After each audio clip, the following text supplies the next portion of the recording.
Crazy seeing you here. Welcome. Hi guys, it's Natasha. Thank you so much for tuning in. I was thinking I want to divulge some of my most embarrassing moments. When I was compiling them, there was way more than there should be. And I'm thinking that this is what's kept me humble all these years, is the second I get out of line, the universe shoves me back. I have three I'm going to share, even though there was a lot more.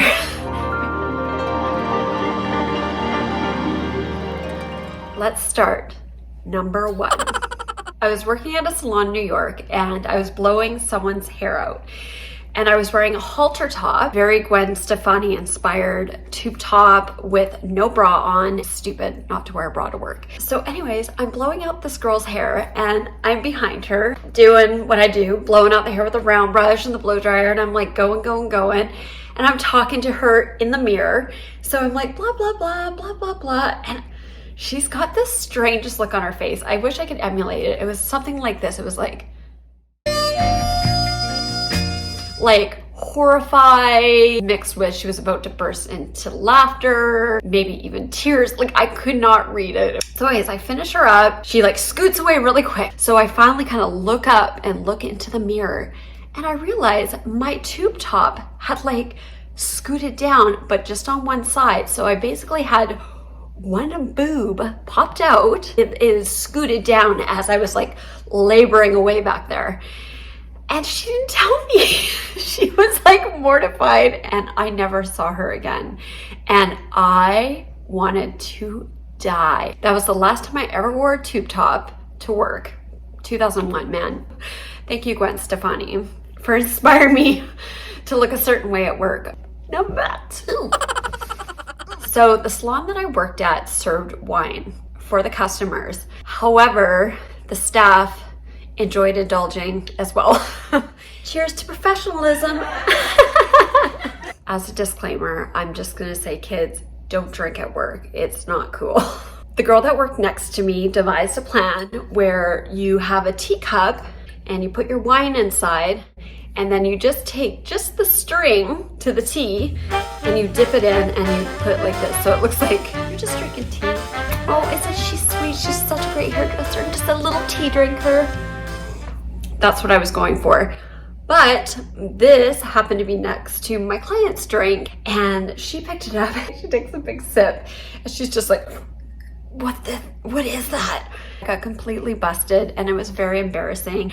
Looked so unprofessional. Anyways, this is not a tutorial on how to drink at work, just FYI. Okay, number three.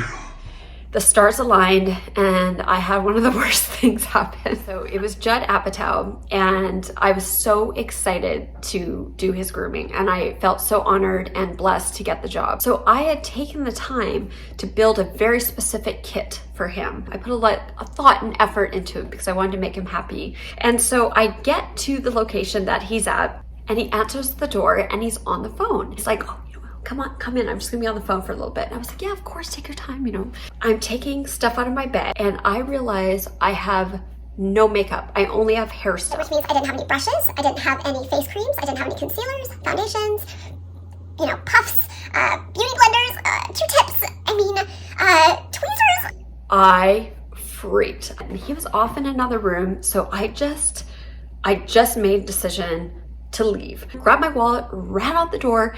As I'm running out the building, I'm screaming at the doorman. I'm like, where's the CVS? A Sephora? Like, Rite Aid? I ran as hard as this little body could run. I just sprinted as far north until I hit Sephora in the meatpacking district. So I run into the Sephora like a crazy person. Like, get me some face cream, get me some. I'm like ordering people around like I would never do, but I was like, I'm in the middle of a job. Bought all the stuff, whatever they gave to me. So I run back up to the apartment, nobody's there. Then I see him walk by and he's like on the phone, so he's like, I'm so sorry. And I'm like, it's okay. I wanted to cry. He'd been on the phone the whole time. So I just decided to take a minute and just like breathe and catch my breath and like calm down.